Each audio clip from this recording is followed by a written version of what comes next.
Adam Laurie back again, a relationship therapist. And today, the video we're going to do today is the one I said I was going to do, which was the steps you can take in leaving a toxic slash narcissistic slash just generally abusive relationship.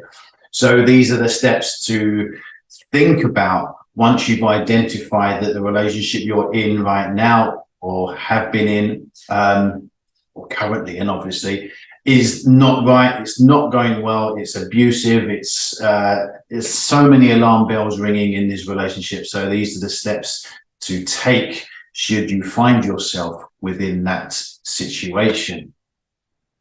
So let's assume we've identified that this relationship is toxic. It's not going the way we think it should. It doesn't look like anything that you had imagined a relationship being. So it's toxic, it's abusive, narcissistic, all those things. So let's take it as given that you've identified that already.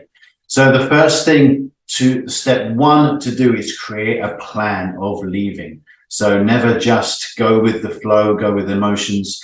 Go and get a plan of action that you're going to do to leave. So whether that be gathering everything that you have, setting a date, maybe if you're in a financially difficult situation, maybe that's the time to get the job so that you can financially provide for yourself. If you're relying on the abusive partner for finances, it's going to make it that much more difficult to break free and go independent from them.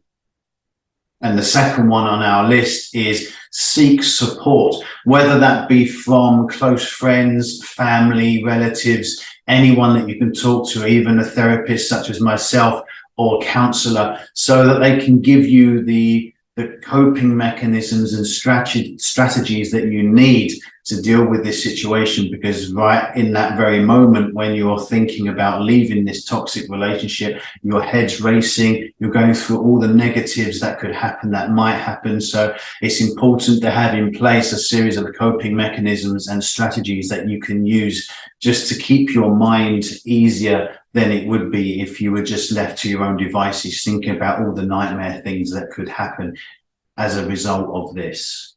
The next one in our list is keep the contact you have with the abusive partner to a minimum. Because specifically in a kind of narcissistic or generally any abusive relationship, the abusive partner in the relationship will generally be good at making you doubt yourself, turning things around, blaming you. And then this is a bad time for you to start blaming yourself, because you're going to go right back to square one again. Once you've decided you want to leave the relationship, then you go and speak to them on a kind of a regular basis, and they're kind of very good at then turning it around on you, making you think that maybe you're the one to blame. You've been the one overreacting, you've done all these mistakes. So limit the contact as much as you can with the abusive partner to stop that cycle from happening again. So where you start doubting yourself. Self-doubt is something you do not need when you're going through this kind of process. Now, in the extreme circumstances where the abusive partner turns into a danger for your safety, maybe you have children as well, and they present a danger to your children, it's important to get the kind of professional help that you need. Maybe it's going to the authorities and seeking restraining orders and things like that.